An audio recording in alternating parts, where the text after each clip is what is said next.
इससे पहले कि मैं आपको बताऊं कि कल अदालत में पहले ही दिन आज तक न्यूज चैनल और उनकी पत्रकार को झटका लगा है, क्योंकि अदालत ने वीडियो हटाने से इनकार कर दिया।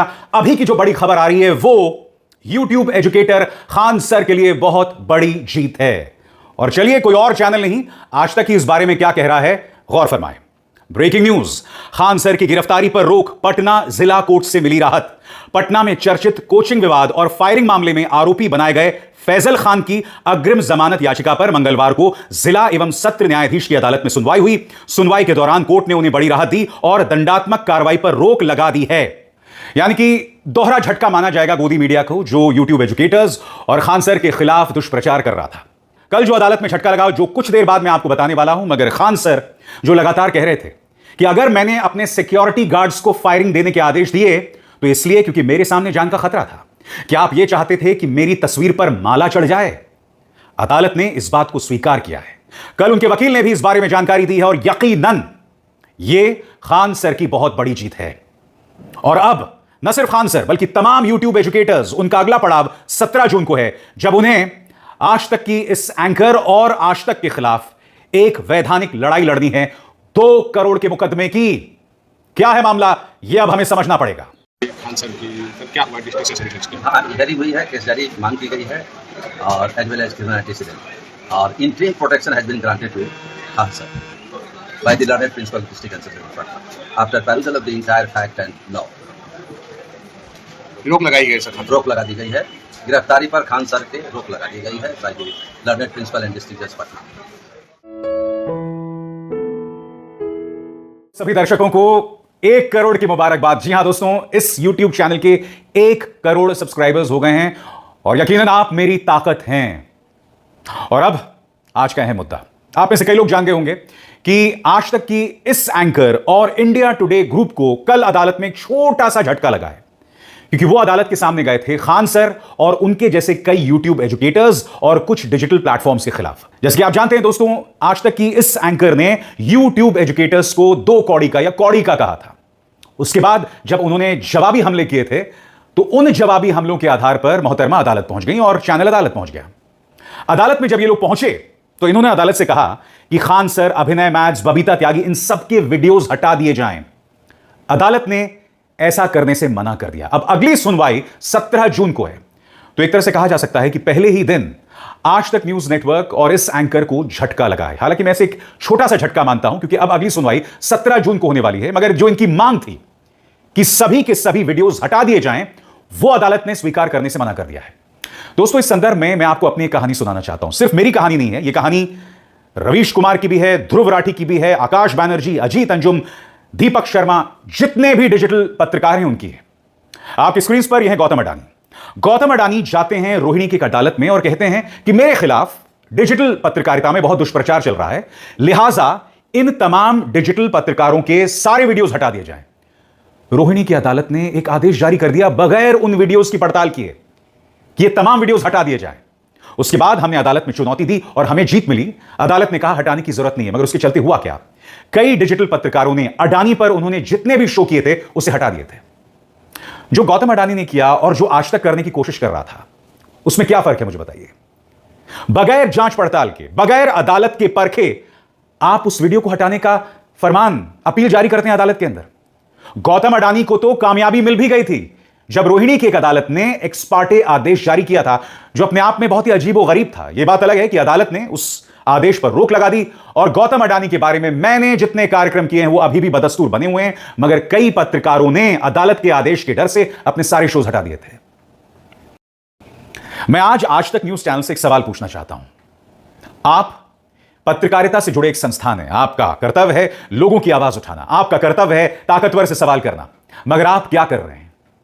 आप वही स्टाइल अपना रहे हैं जो गौतम अडानी ने मेरे जैसे पत्रकारों के खिलाफ अदालत में उठाई थी या अपनाई थी। सबसे बड़ी बात, आपकी इस महिला पत्रकार ने यूट्यूब एजुकेटर्स को 2 कौड़ी का कहा था, उन्हें भड़काया था, और वो भी एक बहुत ही सेंसिटिव माहौल में, जब ये तमाम यूट्यूब एजुकेटर्स, चाहे अभिनय मैथ्स हो, बबीता त्यागी हो, खान सर हो, फिजिक्स वाला हो, ये सब सरकार के खिलाफ आवाज उठा रहे थे। पेपर लीक को लेकर, सीबीएसई री इवैल्यूएशन को लेकर ये लोग सवाल उठा रहे थे, और उस वक्त आप इन्हें 2 कौड़ी का कहते हैं। कहीं ना कहीं आलोचक इसके पीछे एक साजिश देख रहे थे, क्योंकि सरकार से सवाल कौन कर रहा था दोस्तों? युवाओं के मुद्दे कौन उठा रहा था? तो राहुल गांधी। क्योंकि आज भी एनएसयूआई के जो छात्र हैं वो सड़कों पर हैं। इस वीडियो को देखिए, अपने पूरे स्क्रीन पर देखिए, विनोद जाखड़ के नेतृत्व में एनएसयूआई के छात्र किस तरह से आंदोलन कर रहे हैं। अफसोस की बात है, कोई मीडिया चैनल से नहीं दिखा रहा है। यानी कि राहुल गांधी के शेर मैदान में हैं, जेनजी के मुद्दे उठाते हुए वो ये मुद्दा उठा रहे हैं। और दूसरा असरदार तबका था यूट्यूब एजुकेटर्स का, जो बगैर लाग लपेट सत्ता से सवाल कर रहे थे। मगर इन मोहतरमा ने क्या किया? इन मोहतरमा ने इन्हें 2 कौड़ी का बता दिया। कायदे से तमाम यूट्यूब एजुकेटर्स को इनके खिलाफ मानहानि का मुकदमा करना चाहिए था। आपने एक तरफा बयान दे दिया, एक स्वीपिंग स्टेटमेंट दे दिया कि ये 2 कौड़ी के हैं या कौड़ी के नहीं। क्यों? क्योंकि मैं नहीं भूला हूं कि खान सर ने एक वीडियो में यह कहा था कि कुछ लोग व्लादिमीर पुतिन का इंटरव्यू करने पहुंच जाते हैं और उनकी इतनी हैसियत नहीं है। उससे मोहतरमा इस कदर बौखला गई थी कि मानो उन्होंने एक निजी एजेंडे के तहत यूट्यूब एजुकेटर्स को टारगेट करना शुरू कर दिया था। और सबसे बड़ी बात, इन्होंने जो याचिका दायर की उसमें इन्हें आपत्ति इस बात को लेकर थी कि इन्हें बिकाऊ बताया गया, इन्हें दल्ली बताया गया, इस तरह की बातें की गई। और उन्होंने याचिका में यह भी कहा कि उनके बच्चों को टारगेट किया गया। सबसे पहली बात, मैं एक बात स्पष्ट कर दूं, मैं इस भाषा से कतई इत्तेफाक नहीं रखता हूं। किसी के परिवार को घसीट कर लाने की जरूरत नहीं है जब तक आपकी बातें तथ्यों पर आधारित ना हो। नंबर 1। नंबर 2, बिकाऊ, दल्ली, इस तरह के शब्दों का इस्तेमाल कतई नहीं होना चाहिए, कतई नहीं होना चाहिए, किसी कीमत पर नहीं होना चाहिए। क्योंकि इस तरह की शब्दावली जो है वो मुझे लगता है आपत्तिजनक है, असंसदीय है। आप किसी की आलोचना बगैर उसे गाली दिए कर सकते हैं, मगर वो बात अलग है। हकीकत यह है दोस्तों, आज लड़ाई यूट्यूब एजुकेटर्स और गोदी मीडिया के बीच सामने होती दिखाई दे रही है। वो यूट्यूब एजुकेटर्स जो हमारे बच्चों का मुद्दा उठा रहे थे, वो खान सर जो कम पैसों में गरीब बच्चों को शिक्षा दे रहे थे यूट्यूब के जरिए, अपने संस्थानों के जरिए। और आज क्या हो रहा है? आज प्रशासन उन पर दबिश डाल रही है, उन्हें गिरफ्तार करने को लेकर, उनके अस्पताल के खिलाफ कि भाई आप नियम कानूनों का उल्लंघन कर रहे हैं, लिहाजा हम इसे सील कर सकते हैं। अस्पताल को सील किया जाएगा। मुजफ्फरपुर में अस्पताल में आग लग गई थी, क्या तुमने वहां पर सुरक्षा नियमों की जांच की थी? नहीं की थी। क्या आज तक ने वो मुद्दा कभी उठाया था? नहीं उठाया था। आप उनके संस्थान को सील करने की बात कर रहे हैं, अब तक आपने नहीं किया। मगर जैसे ही खान सर ने गोदी मीडिया के बारे में असहज सवाल उठाए तो आपने संस्थान के खिलाफ दबिश डालनी शुरू कर दी। अंजना दीदी कोई मामूली स्त्री नहीं है, आज तक पे है। अंजना दीदी कह रही है, अंजना दीदी कह रही है, तो अंजना दीदी को कहीं ना कहीं से इंस्ट्रक्शन जरूर मिला है।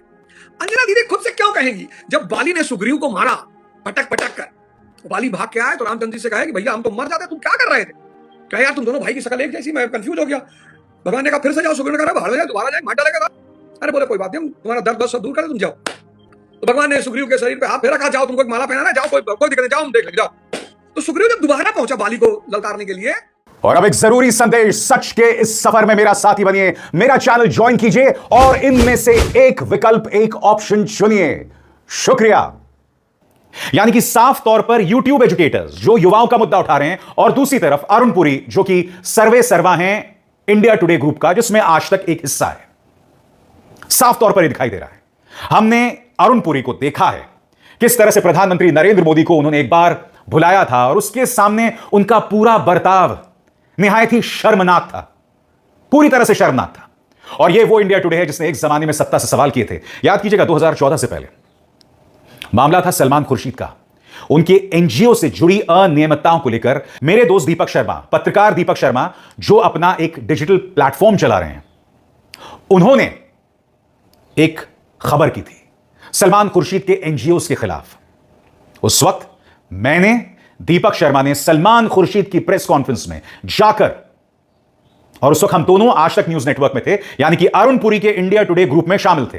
तब हमने आंख में आंख डालकर सलमान खुर्शीद जो कि कांग्रेस के एक ताकतवर मंत्री थे, उनसे सवाल किए थे। अगर आप भूल गए तो आइए उस मंजर को दोबारा देखते हैं।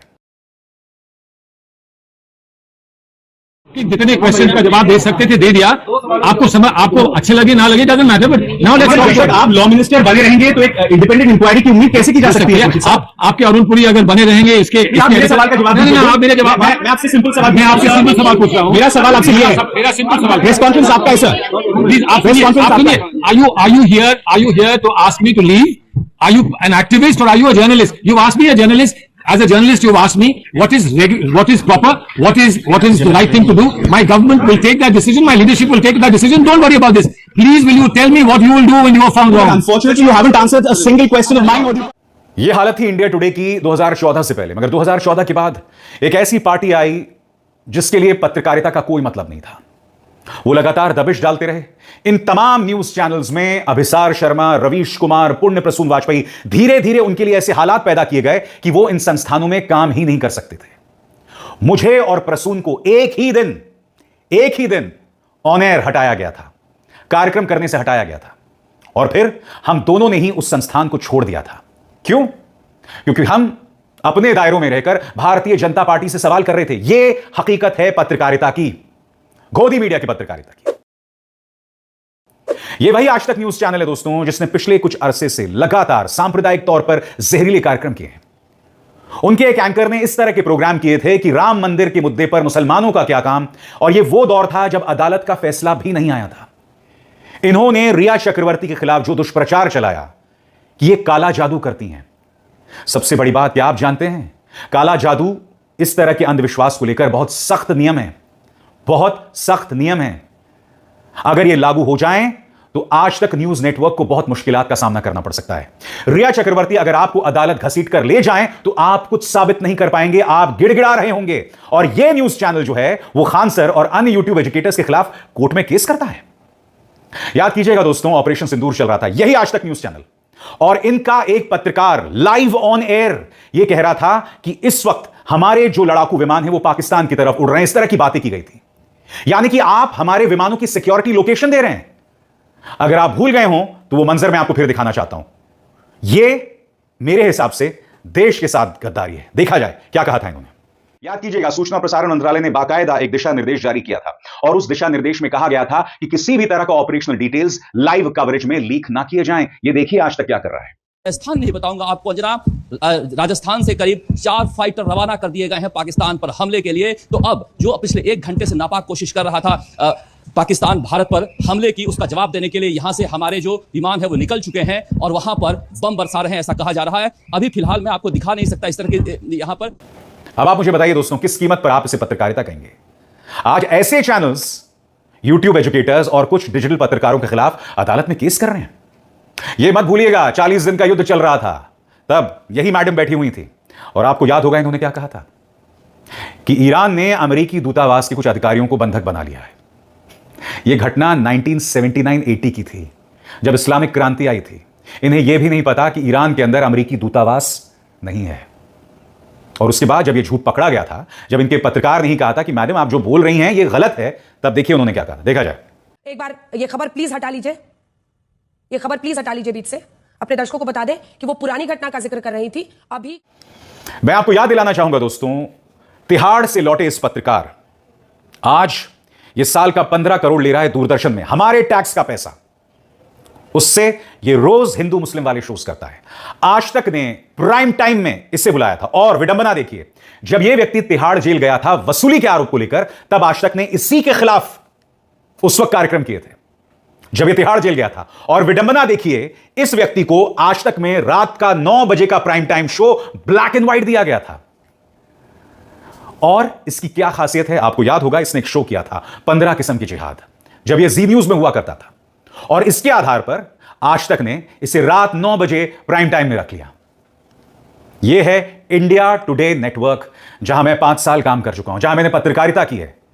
मुझे याद है जब अन्ना आंदोलन चल रहा था, तब मैं भी उन एंकर्स में शामिल था, पत्रकारों में शामिल था। तब अन्ना आंदोलन को 24 घंटे न्यूज चैनल पर दिखाया जाता था, सत्ता से सवाल किया जाता था, लगातार किया जाता था, बार बार किया जाता था। तब सरकार का कोई दबाव नहीं था, क्योंकि उस वक्त लोकतंत्र के मायने अलग थे। आज मानो इन गोदी मीडिया न्यूज चैनल्स ने विपक्ष के खिलाफ एक दुष्प्रचार शुरू कर दिया है। लगातार रोज प्राइम टाइम में झूठ कहा जाता है, और सारे गोदी मीडिया न्यूज चैनल्स में शामिल हैं। मैं आज तक से पूछना चाहता हूं, आप कर क्या रहे हो? आज मैं अरुण पुरी से पूछना चाहते हो, आप कर क्या रहे हो? आप किस तरह की विरासत चाहते हो, बताइए ना।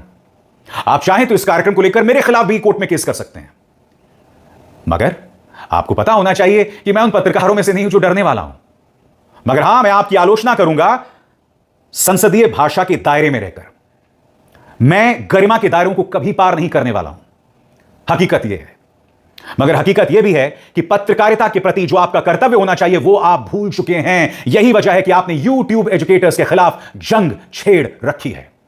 आज जिस खान सर को आप अपने मंच पर बुलाते थे, उनका इंटरव्यू करते थे, आज आपने उनकी पहचान को उनके धर्म तक सीमित करके रख दिया है। कल मैंने इनका एक कार्यक्रम देखा, उस कार्यक्रम के अंतर्गत ये लगातार उन्हें फैसल खान फैसल खान फैसल खान, अचानक उन्हें फैसल खान बुलाया जाने लगा, वो भी खान पर जोर दिया जा रहा है।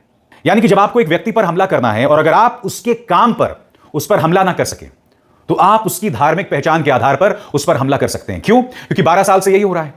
12 साल से अगर आपको किसी को टारगेट करना है तो उसकी धार्मिक पहचान को उजागर कर दो, टारगेट करो। मुस्लिम कह दो, मुस्लिम कह दिया तो इसका मतलब वो देशद्रोही भी हो गया, पाकिस्तानी भी हो गया। और इस सोच का प्रचार प्रसार करने में गोदी मीडिया का सबसे बड़ा किरदार रहा। यह मत भूलिए, एनबीडीएसए ने कई बार इन गोदी मीडिया न्यूज चैनल्स के भड़काऊ, सांप्रदायिक तौर पर भड़काऊ शोज को हटाने के आदेश दिए हैं। यह है हकीकत इन न्यूज चैनल्स की। इसीलिए इन्होंने इस देश के हर उस नागरिक के खिलाफ जंग छेड़ रखी है जो सत्ता से सवाल कर रहा है, जो उन्हें कटघरे में रख रहा है। ये कहीं ना कहीं चाटुकार बन के रह गए हैं सत्ता के, और उसके अलावा कुछ नहीं। मगर इस मंच पर हम सवाल उठाते हैं और सवाल उठाने से पीछे नहीं हटते हैं, आगे भी उठाते रहेंगे। ये जो 1 करोड़ सब्सक्राइबर्स है ना, ये मेरी ताकत है। अब इसार शर्मा को दीजिए इजाजत। नमस्कार।